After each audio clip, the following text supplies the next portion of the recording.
Hola, hola, ¿qué tal? ¿Cómo están todos ustedes? Una entrevista más a través de la señal de Telerama, recuérdenlo siempre, y también en YouTube, donde pueden ustedes mirar todos los videos de nuestros importantísimos invitados que han pasado por aquí por la entrevista y nos han develado muchísimos secretos importantes de cómo alcanzan esos sueños y logran el éxito que ellos han deseado.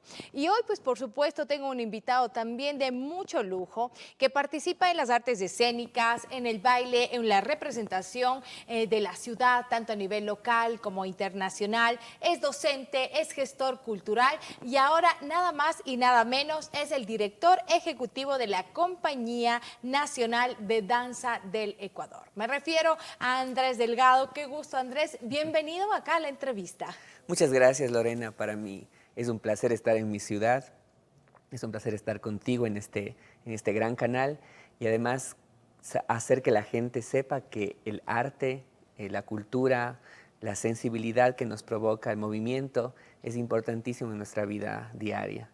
Andrés, ¿cómo llegó justamente este movimiento, esta sensibilidad por el arte, por la danza? Coméntanos, ¿cómo fueron esos inicios de pequeño? ¿Qué recuerdas tú? Yo recuerdo mucho a mis tíos de parte de mi papá. Ellos bailaban folclore.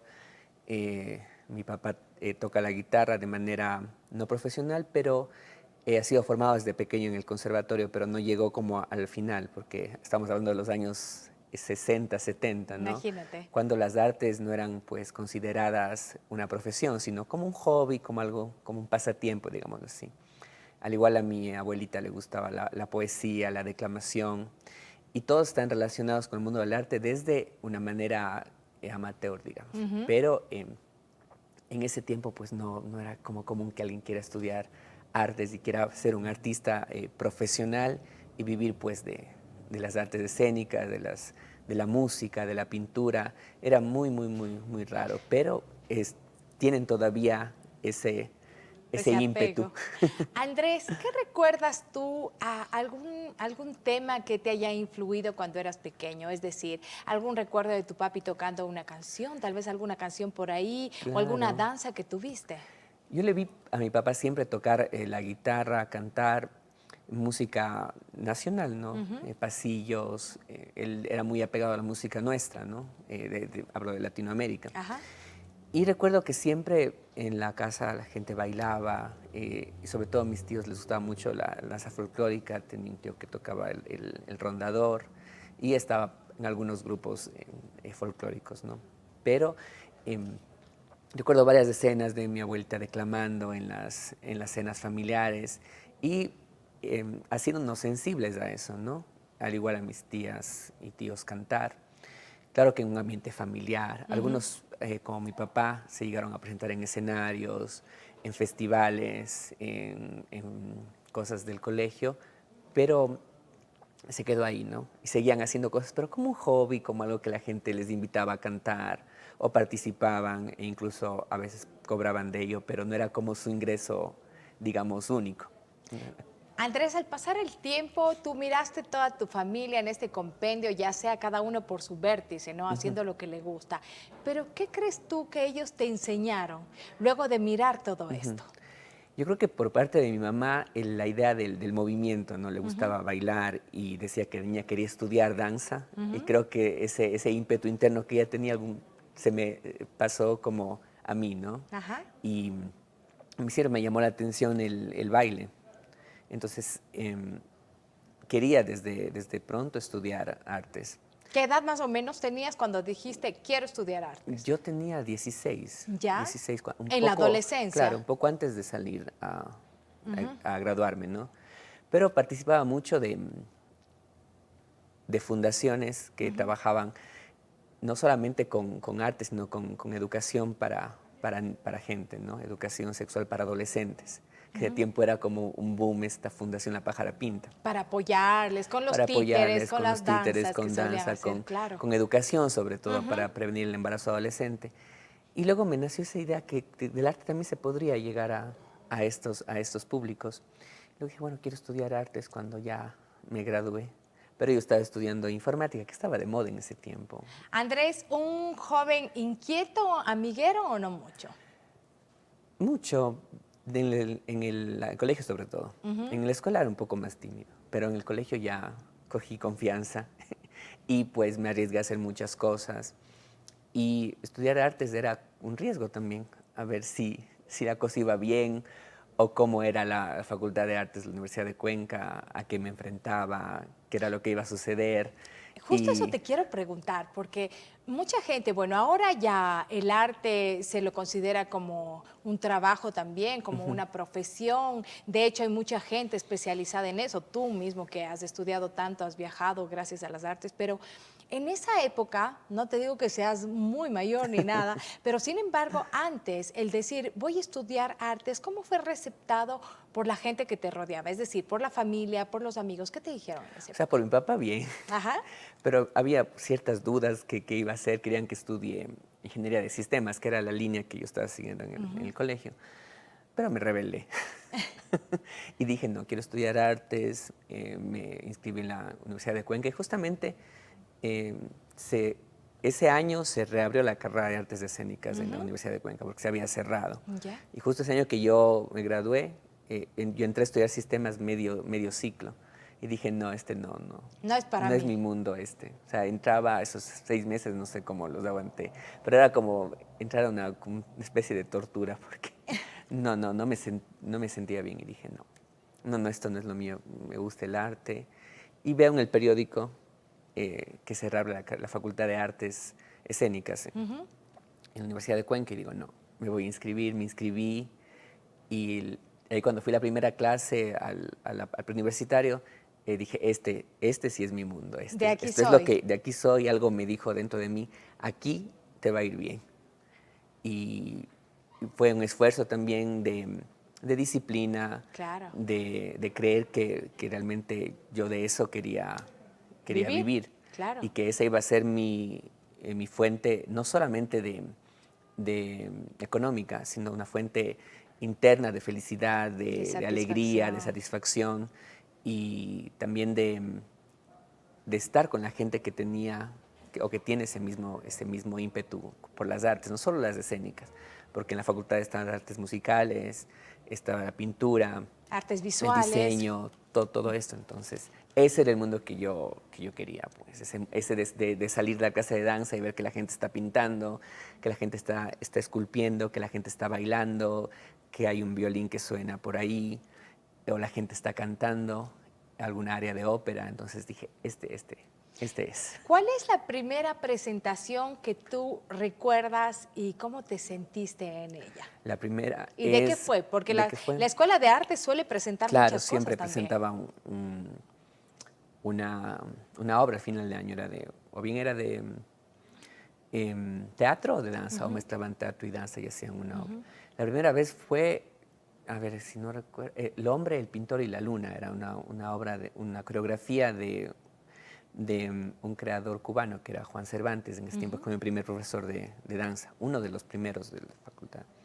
No, estaba súper nervioso, era la primera vez que pisaba un teatro. O sea, Desde la desde la otra escena, óptica, desde el otro lado, el pues. escenario. Claro, porque es más cómodo ver que Ajá. estar, pero no, súper nervioso. Tenía que salir con una especie de abanico y caminar de espaldas y hacer una coreografía. Y ese tiempo recién estaba empezando a bailar con técnica, digamos, porque siempre bailé, Claro. pero una cosa es bailar en una fiesta y hacer cosas, otra cosa es ya ponerse a estudiar la técnica, saber manejar el cuerpo y manejar los nervios en escena. Pero sí recuerdo que Es complejo estudiar artes, inmiscuirse en este mundo. Tú has dicho que hay mucha dedicación, claro. pero ya internamente, como estudiante, con los compañeros, ¿cómo se te hizo a ti? Claro, es que era la danza en Cuenca, sobre todo, es un mundo de mujeres. O sea, la mayor parte de mis compañeras estudiaron con la señora Osmara y yo venía de otra formación, yo venía de la informática, pero tenía ese ímpetu por ser artista. Y complejo un poco de manejar en ese sentido, ¿no? Pero dije, bueno, aquí estoy y voy a hacer de esto algo memorable, algo que yo pueda a lo largo de los años ver y decir, bueno, fue complejo, de mucha disciplina, de mucha dedicación y de momentos también que decía, realmente es esto el mundo del arte, ¿no? Solo la danza y el teatro.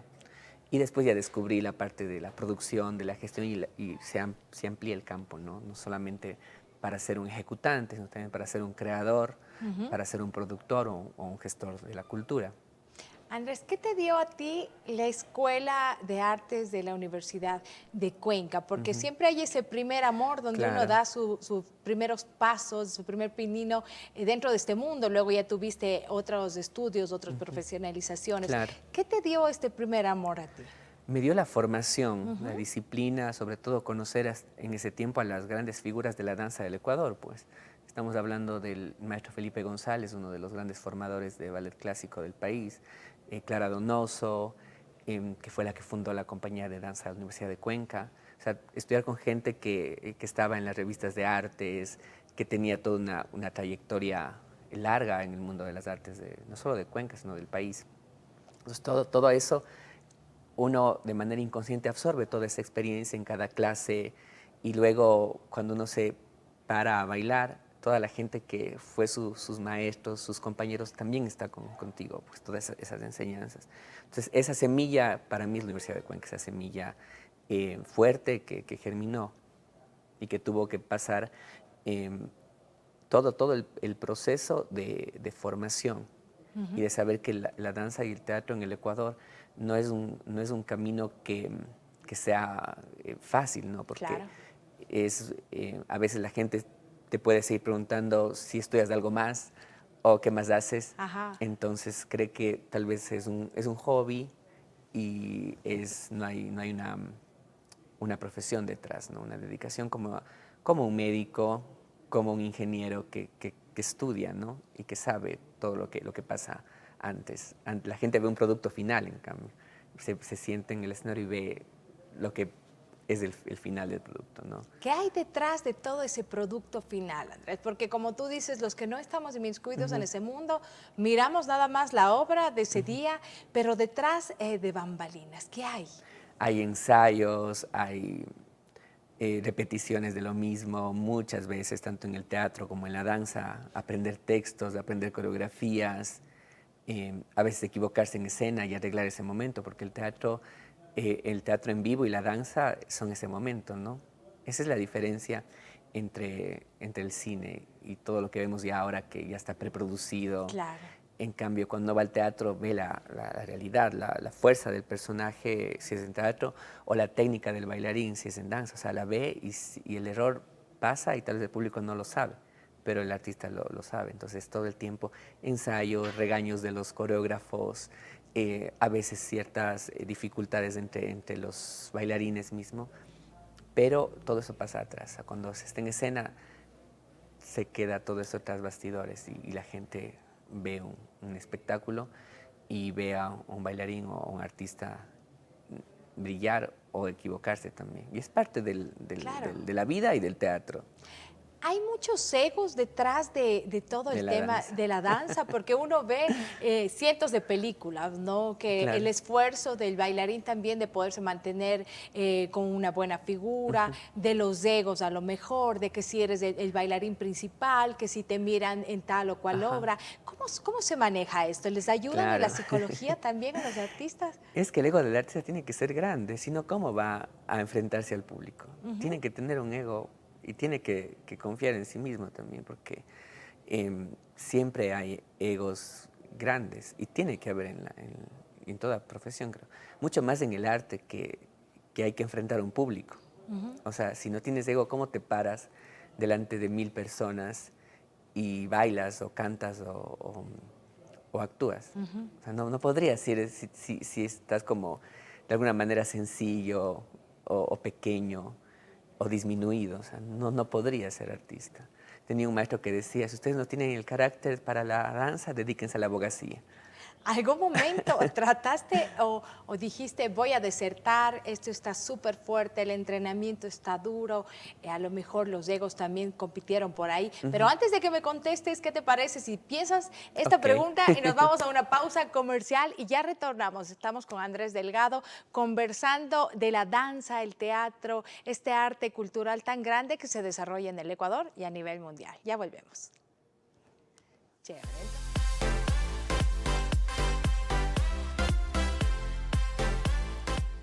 En Clínica Paucarbamba, nuestro deseo es tu salud. Contamos con modernas áreas, tecnología de vanguardia y un equipo de especialistas altamente capacitados. Desde consultas, emergencia 24 horas, hospitalización, quirófano, cuidados intensivos, neonatología, también tenemos servicios como laboratorio, imagenología y farmacia. Clínica Paucarbamba, donde cuidamos de ti y de los tuyos.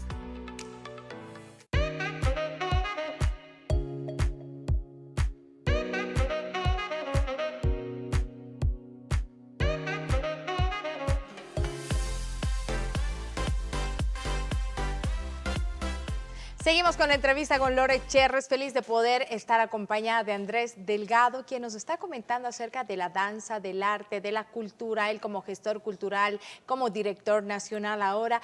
Y en todo este trayecto, en todo este camino, obviamente de esfuerzo, de sacrificio, de dedicación, en algún momento las personas decimos, no va más, voy a desertar, no importa lo que me digan. ¿Cómo fue en tu caso? En mi caso fue cuando hice la investigación para mi tesis de grado de licenciatura en la Universidad de Cuenca. Hice una investigación del transgénero y el mundo de la danza, o sea, la gente que trasciende el género. Y en la investigación dije, bueno, en la danza clásica solo las mujeres hacen puntas y los hombres hacemos los grandes saltos y todo esto. Dije, bueno, en la investigación voy a someterme a este entrenamiento que hacen las mujeres para yo plantear una obra en la que yo baile en puntas, que era la muerte del cisne, que solo han bailado mujeres. Dije, ok, voy a someterme a este entrenamiento y ver qué pasa con mi cuerpo como parte de la experimentación que se hace como artista contemporáneo, digámoslo así. Y bueno, pagué clases extras y ya hubo un tiempo que ya decía, no, porque duele mucho, es mucha disciplina, los dedos se lastiman a veces, a pesar de usar protectores. Y es un trabajo exigente, o sea, es exigente. Y yo tenía una maestra que era Andrea Bustos, que ella bailó mucho tiempo clásico.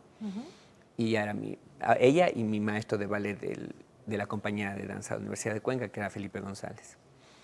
Y entrenaba, y un día dije, no, creo que, Que que se no. queda. Pero luego me imaginé y visualicé, dije, no, yo voy a hacerlo. Y recuerdo que en ese tiempo ensayábamos en el Teatro Carlos Cabatamariz, que es un escenario grande, pues. Entonces tenía que cruzar todo el escenario en puntas, en todo el tiempo, porque estaba planteando la muerte de Cisne bailada por un hombre, ¿no? Y pues ya cuando lo logré, cuando ya sentí que ya no me dolía, Que dije, podías bueno, ya. hacerlo. Dije, creo que ya está. Y ya lo presenté la obra. La obra fue un éxito en realidad. Y de ahí dije, bueno.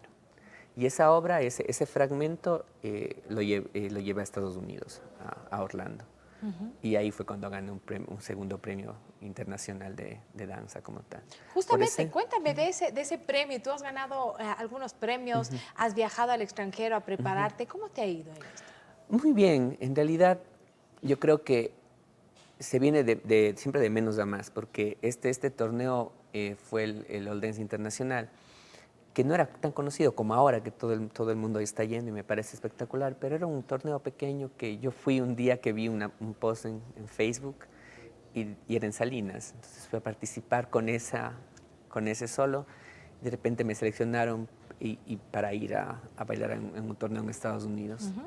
Y yo fui sin grandes pretensiones. Dije, bueno, voy a bailar, voy a entrenar. Hago mi parte y lo demás que le dejo a Dios que me diga dónde voy.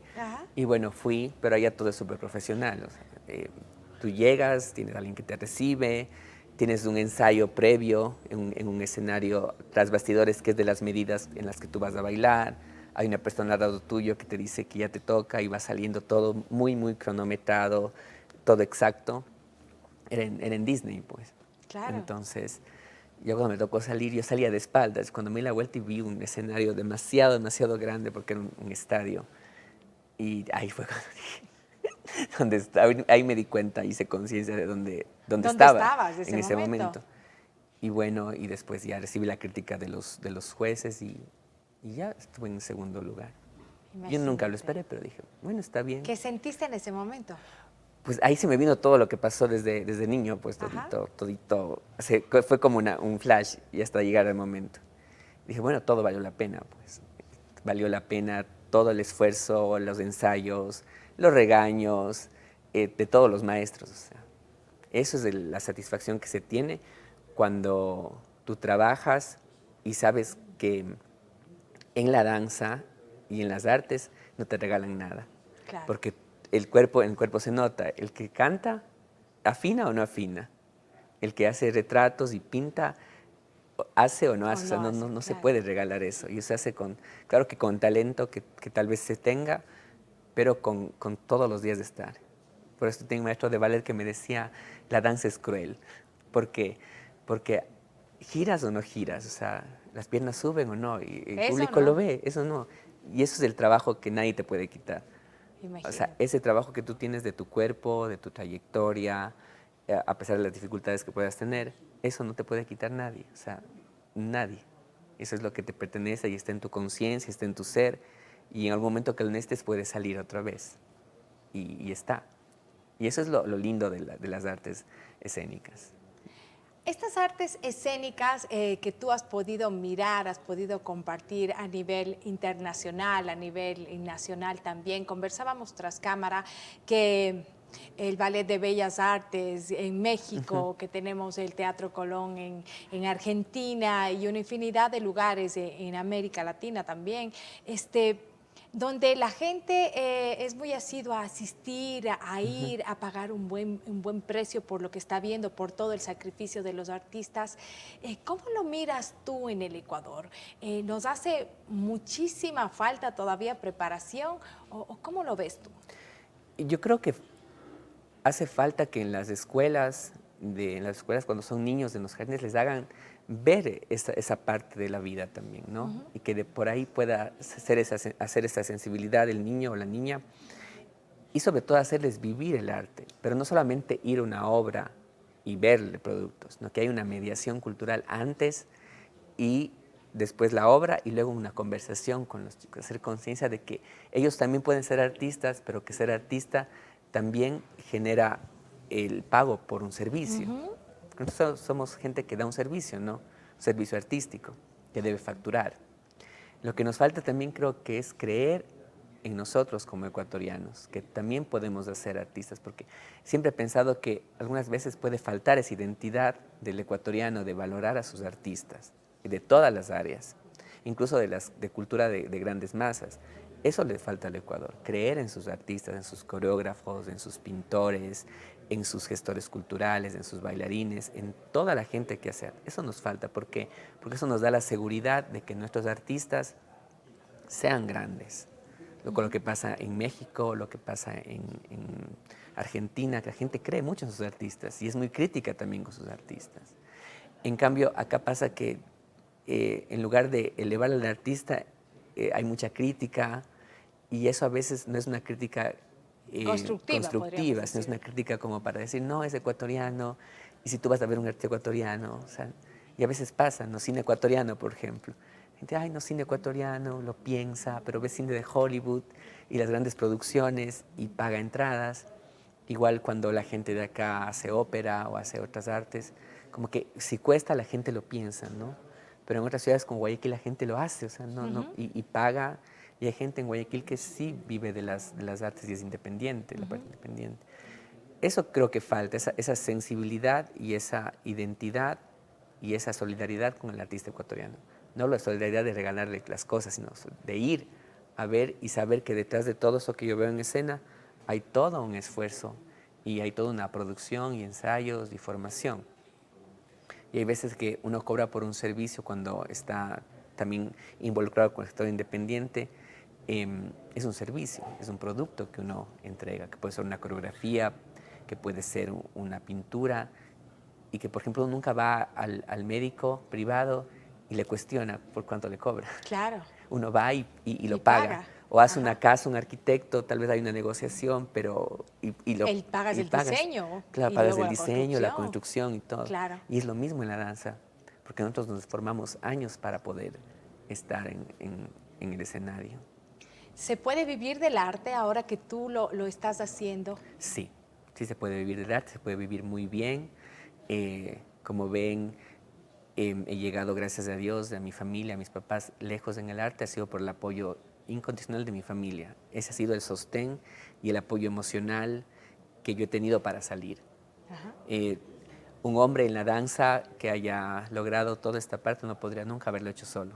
Está mi familia detrás y he vivido del arte, he vivido bien, he vivido tranquilo y creo que cualquier persona que quiera lograr esto puede hacerlo si cree firmemente en sus sueños, tiene el talento, está dispuesto a tener la disciplina y a pasar por momentos altos y bajos, pero no de manera como una tortura, sino como un aprendizaje para poder luego seguir y bailar y dirigir, ser gestor cultural y seguirse moviendo, ¿no? Porque el arte es movimiento, si uno no se mueve no pasa nada.